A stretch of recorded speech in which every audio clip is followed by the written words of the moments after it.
Hi students, ఈ క్లాస్లో మనం ఎక్సెల్ గురించి నేర్చుకుందాం. ఎక్సెల్ అంటే ఇదిగోండి, మీరు చూస్తున్నారు కదా, ఇలా ఉంటుంది. అంతా టేబుల్ ఫార్మాట్లోనే మనం డేటాని ఎంటర్ చేస్తాం. అదే వర్డ్ డాక్యుమెంట్లో అయితే మనం ఎలా ఎంటర్ చేస్తున్నాం? పారాగ్రాఫుల రూపంలోను, అలా ఒక టెక్స్ట్ రూపంలో, డాక్యుమెంట్ రూపంలో ఎంటర్ చేస్తాం, అవునా? కానీ ఎక్సెల్లో అలా డాక్యుమెంట్ రూపంలో ఎంటర్ చేయడానికి లేదు. We have to enter in the form of tables రూపంలో మాత్రమే మనం ఎంటర్ చేస్తాం. సో దీంట్లో మనకి గుర్తుపెట్టుకోవాల్సింది ఏంటంటే, చూడండి, ఇవన్నీ సెల్స్ కదా, వీటిని సెల్స్ అంటారు. ఈచ్ చూడండి సెలెక్ట్ అవుతుంది, చూసారా? ఇది ఒక cell, it is a cell. So ఈ సెల్ యొక్క అడ్రస్ మనకు తెలియాలంటే మనం ఏం చేయాలి అంటే, దీంట్లో కాంపోనెంట్స్ గురించి తెలుసుకోవాలి. పైన చూడండి, ABCDEFGHIJ ఇట్లా చాలా దూరం ఉంటాయి, ఎన్నైనా ఉంటాయి. ఈ టేపు వెళ్ళే కొద్దీ ఇంకొంటనే ఉంటాయి, చాలా ఉంటాయి. సో ఇది కాలమ్స్ మాట ఇవి. మరి రోస్ 1 2 3 4 5 6 అట్లా, ఇవి ఇంకా మనం టైప్ చేసే కొద్దీ పెరుగుతూనే ఉంటాయి. ఇంత లిమిట్ అని ఏమి ఉండదు. అదేవిధంగా చాలా ఎక్కువ సెల్స్ వస్తూనే ఉంటాయి. అవి మనం టైప్ చేసుకునే డేటా అంత డేటా ఎలాగా ఉండదు. సో చాలా డేటా ఉంటుంది. సో మనం ఇప్పుడు నేను ఇక్కడ 50 అని టైప్ చేశాను. ఇప్పుడు ఈ 50ని నేను యాక్సెస్ చేయాలంటే నేను ఎట్లా యాక్సెస్ చేయాలి అంటే, దీని యొక్క అడ్రస్, ఈ 50 యొక్క అడ్రస్ ఏంటి అంటే, కాలం చూడండి ఏంటిది, హెచ్, అలాగే రో చూడండి 7. సో ఈ యొక్క సెల్ యొక్క అడ్రస్ ఎంత అంటే H7 పైన డిస్ప్లే అవుతుంది. చూడండి ఇక్కడ చూస్తున్నారా, H7. సో H7 అనేది డిస్ప్లే అవుతూ ఉంటుంది ఇక్కడ.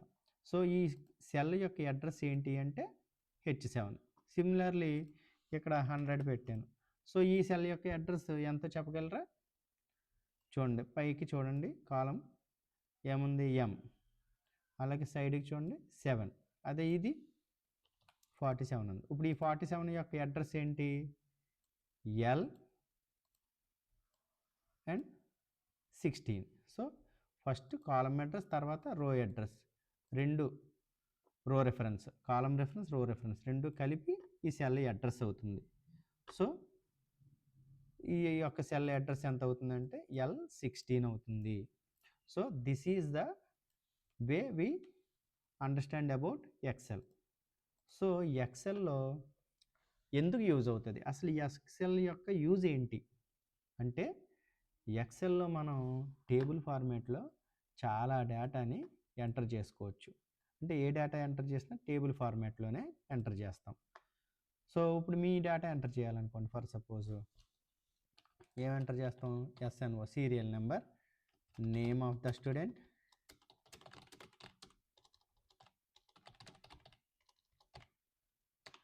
Serial number, name of the student, next subject లేదా గ్రూప్,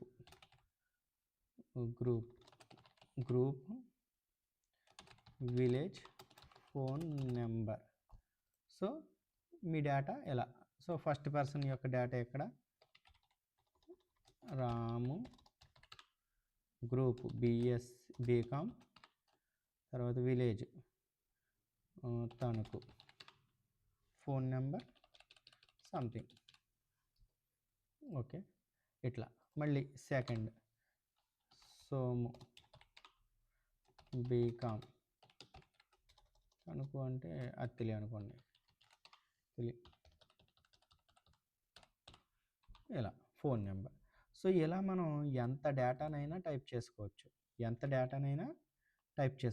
చూడండి ఎంత లెంత్కి వెళ్తుందంటే, మనం వెళ్ళే కొద్దీ ఇంకా అలా పెరుగుతూనే ఉంటుంది. చూడండి 128, 129, 30, 100, 1000, lakhs అట్లా వెళ్తూనే ఉంటుంది. సో దీనికి ఇంకా ఒక మార్జిన్ అంటూ ఏముండదు. So we can type and unlimited data in the XL. So ఇక్కడ వెర్టికల్ కాలమ్స్ని ఏమంటామంటే యాట్రిబ్యూట్స్ ఆర్ ఫీల్డ్స్. అంటే SNO, name of the student, group, village, phone number. ఇది మనం ఎంటర్ చేసే డేటా గురించిన డేటా. సో వీటిని ఈచ్ వన్ని ఫీల్డ్ అంటాం లేదా యాట్రిబ్యూట్స్ అంటాం. అలాగే ఈ అడ్డం హారిజంటల్గా ఉన్నదాన్ని రో అంటాం. ఓకే. సో ఈ కాలం అండ్ రో ఇంటర్సెక్ట్ అయ్యే పొజిషన్ని, అంటే ఇలా అడ్డం ఇలా నిలువు ఇన్సెక్ట్ అయ్యే ఈ పొజిషన్ని సెల్ అంటాం. ఇదొక సెల్, ఇదొక సెల్, ఇదొక సెల్, ఇదొక సెల్. చూడండి, ప్రతి సెల్లో ఒక కాలం ఒక రో ఇంటర్సెక్షన్ బట్టే ఉంటుంది. చూడండి, ఇదే తీసుకున్నాం ఫర్ సపోజ్, అత్తెలే తీసుకున్నాం. డి అండ్ ఇదిగోండి 3 కాలం 3 రో, డి కాలం 3 రో, రెండు ఇన్సెక్ట్ అయ్యే పొజిషన్ ఏంటి? అత్తిలి. సో ఇది ఒక సెల్. తణుకు ఒక సెల్, విలేజ్ ఒక సెల్. సో ఇవన్నీ కూడా సెల్స్ అంటాం. So this is called reference address అంటాం అన్నమాట. ఓకే, అడ్రస్ సెల్కి అడ్రస్ ఏంటి? D3. ఓకే, ఈ సెల్కి అడ్రస్ ఏంటి? E3. అలాగే ఈ సెల్కి అడ్రస్ ఏంటి? B3. సో అడ్రస్ అంటే అర్థమైంది కదా మీకు, కాలం అంటే అర్థమైంది కదా, రో అంటే అర్థమైంది కదా, సెల్ అంటే అర్థమైంది కదా. ఇప్పుడు మీకు ఇచ్చిన నోట్స్ చూడండి. సో రో అంటే ఏంటంటే horizontal line of a data running left to right across the sheet. అంటే లెఫ్ట్ నుంచి రైట్కి ఇదంతా రో అంటాం. కాలం అంటే ఏంటి? Vertical lines. Okay, vertical lines are called columns. చూడండి, vertical lines of the cells that run top to bottom. Okay, top to bottom are called columns. So cell is a basic building block. Cell అనేది ఒక basic building black. మనం ఇల్లు కట్టాలంటే ఏం కావాలి? ఇటుకలు కావాలి. సో ఇటుకల్ని ఏమంటామంటే బేసిక్ బిల్డింగ్ బ్లాక్స్. సో వీటి ద్వారానే మనం ఇల్లుని కట్టగలుగుతాం. అలాగే ఈ సెల్స్ అన్నీ కలిస్తేనే మనకి ఈ షీట్ అవుతుంది. సో సెల్స్ని బేసిక్ బిల్డింగ్ బ్లాక్స్ అంటాం. సో ఇక్కడ వరకు అన్నీ అర్థమైనాయా? నెక్స్ట్, సో ఎక్సెల్ యూజ్ చేసి మనం ఇలా ఎంత డేటానన్నా టేబుల్ ఫార్మేట్లో టైప్ చేసుకోవచ్చు. అండ్ ఇంకొక ఫ్యూచర్ ఏంటంటే we can easily calculate any number of values in fraction of seconds. అంటే మనం ఎన్ని వాల్యూస్నైనా సెకండ్స్లో యాడింగ్, మల్టిప్లికేషన్ ఏమైనా చేయొచ్చు. సెకండ్స్లో జరిగిపోద్ది అంతా. ఎట్లా అంటే ఫర్ సపోజ్ ఇక్కడ నేను కొన్ని వాల్యూస్ టైప్ చేస్తాను. చూడండి, ఇవన్నీ ఉన్నాయి. సో వీటిని నేను వాల్యూస్ తీసుకున్నాను. ఫర్ సపోజ్ మీరు యాడ్ చేయమంటే ఏం చేస్తారు? 25 + 36 అని క్యాలిక్యులేటర్ తీసుకుని కొట్టినా లేదా నోట్ లెక్కన క్యాలిక్యులేట్ చేసినా కనీసం 1 మినిట్ పైనే పడుతుంది. బట్ నేను ఫర్ సపోజ్ ఇంకా తీసుకుందాం, ఇంకా ఉన్నాయి. ఇట్లా ఎన్ని వాల్యూస్ ఉన్నాయమ్మా? ఇవి 39 వాల్యూస్ ఉన్నాయి. ఈ 39 వాల్యూస్ని నేను యాడ్ చేయాలంటే నాకు ఎంత టైం పడుతుంది మినిమం? అవునా, ఒక 2-3 మినిట్స్ లేదా అట్లా పడుతుంది. జస్ట్ ఫ్రాక్షన్ ఆఫ్ సెకండ్స్లో నేను ఈ 39 వాల్యూస్ని యాడ్ చేసేస్తాను. చూడండి, అయిపోయింది. జస్ట్ సింపుల్ ఫార్ములా యూజ్ చేసి నేను చూడండి, ఇవన్నిటి వాల్యూస్ ఎంత అంటే 2397. ఈ వాల్యూస్ అంతా సమ్ చేస్తే కలిపితే ఎంత వస్తుందంటే 2397 అవుతుంది. సో ఇట్లా మనం ఎడిషన్ చేయొచ్చు లేదా మల్టిప్లికేషన్ చేయొచ్చు. అట్లా ఏదైనా చేయొచ్చు. సమ్ చేయొచ్చు, మల్టిప్లికేషన్ చేయొచ్చు. సో ఇంకా మీకు క్లియర్ ఎగ్జాంపుల్ చెప్పాలంటే ఫర్ సపోజ్ మీ మార్కులు ఉన్నాయి, మీ మార్కులు 60 మంది ఉన్నారు, 60 మంది ఇలా టైప్ చేసుకుంటూ వచ్చాను. వచ్చిన తర్వాత 5 ఒక్కొక్కళ్ళవి 5 సబ్జెక్టులు ఉంటాయి, 5 సబ్జెక్టులు ఇలా టైప్ చేసుకుంటూ వచ్చాను. ఫర్ సపోజ్ ఒక 10 మంది, ఓకే 5గురి మార్కులు వేద్దాం.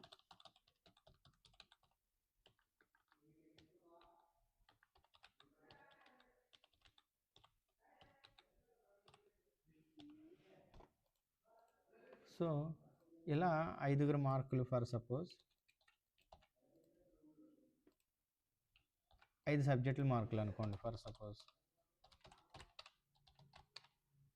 సేమ్ ఉన్నాయి అనుకోవద్దు, టైం వేస్ట్ ఎందుకని చెప్పి మీకు మామూలుగా కాపీ పేస్ట్ చేశాను. ఎఫ్ఏ ఇప్పుడు టోటల్ రావాలంటే ఏం చేయాలి అంటే ఈజ్ ఈక్వల్ టు ఇది ప్లస్ ఇది ప్లస్ ఈ వాల్యూ ప్లస్ ఈ వాల్యూ ప్లస్ ఈ వాల్యూ ఎంటర్ చేయండి. సో ఈ 5 యాడ్ చేస్తే ఎంత వచ్చింది? 480. సో ఇక్కడ చూడండి ఫార్ములా ఏంటి? Is equal to F2 plus G2 plus H2 plus I2 plus J2. So ఇప్పుడు ఒకటి వచ్చింది కాబట్టి మళ్ళీ రెండో దానికి కూడా నేను అలా టైప్ చేయాలా? ఈజ్ ఈక్వల్ టు ఇది ప్లస్ ఇది ప్లస్ ఇది ప్లస్ ఎట్లా టైప్ చేయాలా? అవసరం లేదు. జస్ట్ ఇక్కడ సెల్ మీద క్లిక్ చేసి ఈ పక్కన ఇలా పెట్టగానే ప్లస్ గుర్తు కింద మారుతుంది. చూడండి కర్సర్ అనేది ఎలా మారుతుంది? ప్లస్ గుర్తు కింద మారుతుంది. సో చూడండి దాని మీద కరెక్ట్గా ప్లస్ గుర్తు వచ్చినప్పుడు క్లిక్ చేసి కిందకి ఇలా డ్రాగ్ చేయండి. ఆటోమేటిక్గా మీకు అన్నీ వచ్చేస్తాయి. ఇక్కడ 100 సెల్స్ ఉన్నా, 1000 సెల్స్ ఉన్నా, 1000 ఉన్నా అన్నీ జనరేట్ అయిపోతాయి. సో ఇప్పుడు క్యాలిక్యులేషన్ ఎంత ఈజీ అయిందో చూడండి. అదే 1,00,000 ఉన్నాయి, ఒక 10,000 ఉన్నాయి, 10,000 రికార్డులని మీరు ఇలా చేయాలంటే మీకు ఎంత టైం పడుతుంది? చాలా టైం తీసుకుంటుంది. సో ఈ విధంగా ఎక్సెల్ అనేది ఈజీ క్యాలిక్యులేషన్స్ కోసం యూజ్ అవుతుంది. అలాగే ఇక్కడ చూడండి ఇంకా some, average, if, count, max ఇవన్నీ చాలా ఫంక్షన్స్ ఉంటాయి మనం ఎక్సెల్లో యూజ్ చేసుకోవడానికి. ఇవన్నీ ఫంక్షన్స్ రకరకాల పర్సన్స్ వాడుతూ ఉంటారు, డిఫరెంట్ డిపార్ట్మెంట్స్లో పర్సన్స్ వాడుతూ ఉంటారు. వాళ్ళకి సంబంధించిన ఫంక్షన్స్ వాళ్ళు వాడుకుంటారు. ఇది చూడండి ఎన్ని ఉన్నాయో.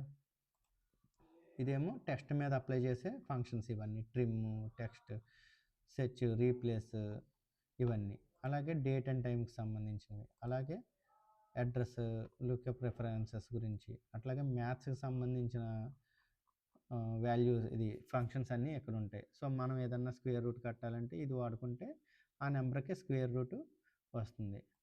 సో ఇవన్నీ కూడా చూడండి ఎన్ని ఫంక్షన్స్ ఉన్నాయో. ఇవన్నీ బిల్ట్-ఇన్ ఫంక్షన్స్ అంటారు, అంటే ఆల్రెడీ తయారు చేసి పెట్టేశారు మన కోసం. జస్ట్ మనం ఈ ఫంక్షన్ వాడుకుంటే చాలు. 2 నెంబర్లు ఇచ్చి ఈ ఫంక్షన్ వాడుకుంటే ఆ యొక్క ఫంక్షన్ యొక్క పని ఆ 2 నెంబర్స్ మీద చూపించేస్తుంది. సో ఇది ఒక ఎక్సెల్ యొక్క ఫ్యూచర్ అన్నమాట. అలాగే ఇంకా ఎక్సెల్లో మనం ఏమేం చేయొచ్చు అంటే సేమ్ యాజ్ టీజ్ ఎక్సెల్లో చేయగలిగినవి ఏంటి?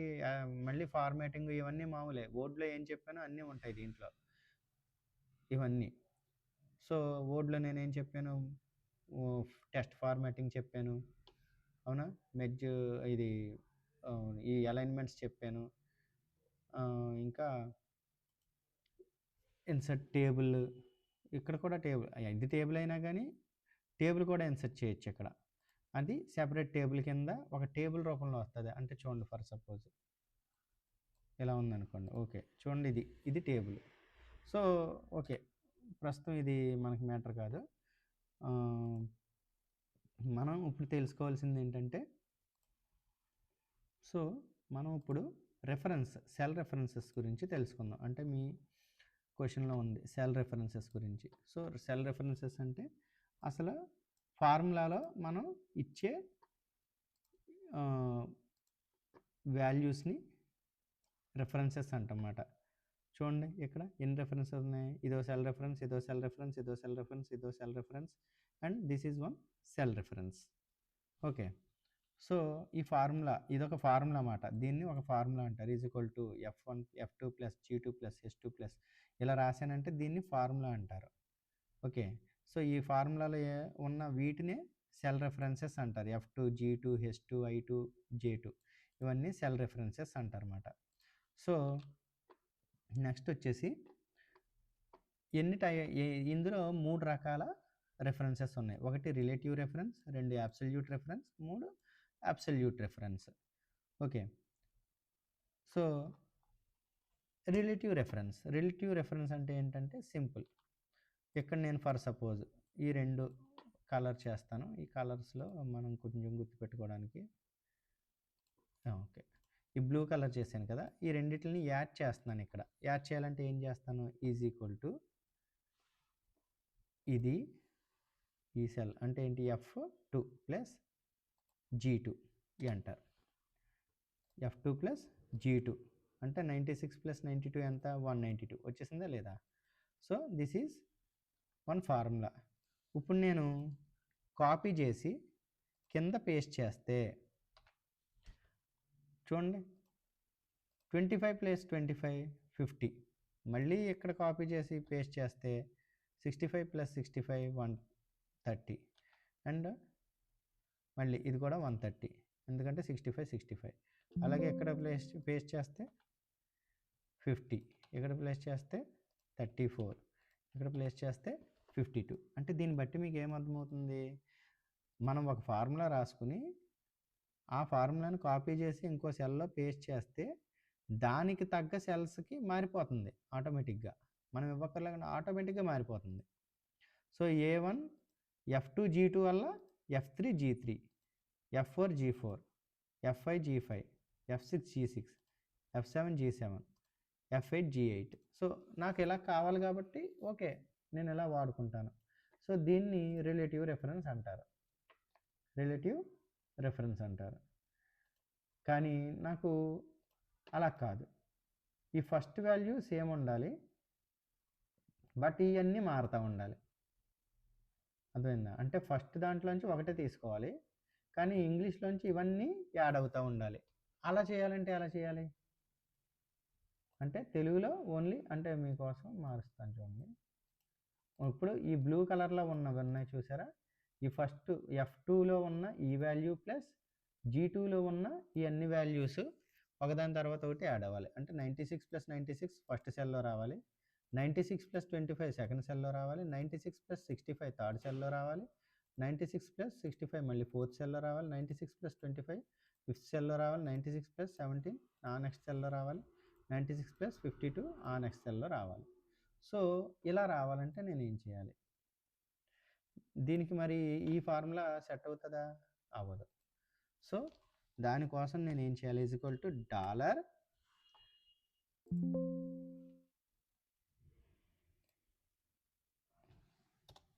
Is equal to first of all okay plus ఇది క్లిక్ చేయండి కానీ ఇక్కడ క్లిక్ చేసి డాలర్ ఎంటర్ చేయండి.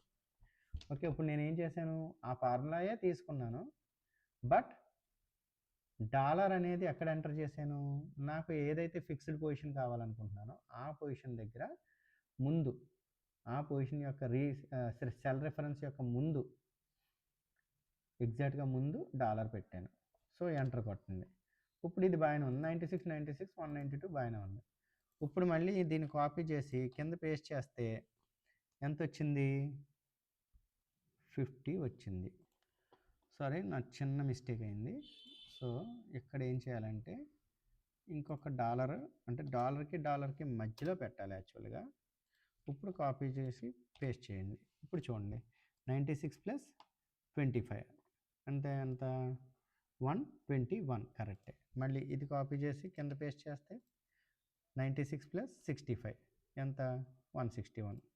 అలాగే ఇక్కడ అలాగే ఇలా 96 ప్లస్ 25 121, 96 ప్లస్ 17 113, 96 ప్లస్ 52 148. అంటే జస్ట్ ఒక చిన్న మిస్టేక్ చేశాను, అదేంటంటే డాలర్ అనేది ఎఫ్కి అటు ఇటు కూడా పెట్టాలి. సో దీన్ని ఏమంటారు అంటే ఇది రిలేటివ్ రెఫరెన్స్ అయితే ఇది అబ్సల్యూట్ రెఫరెన్స్ అంటారు. Relative reference, absolute reference.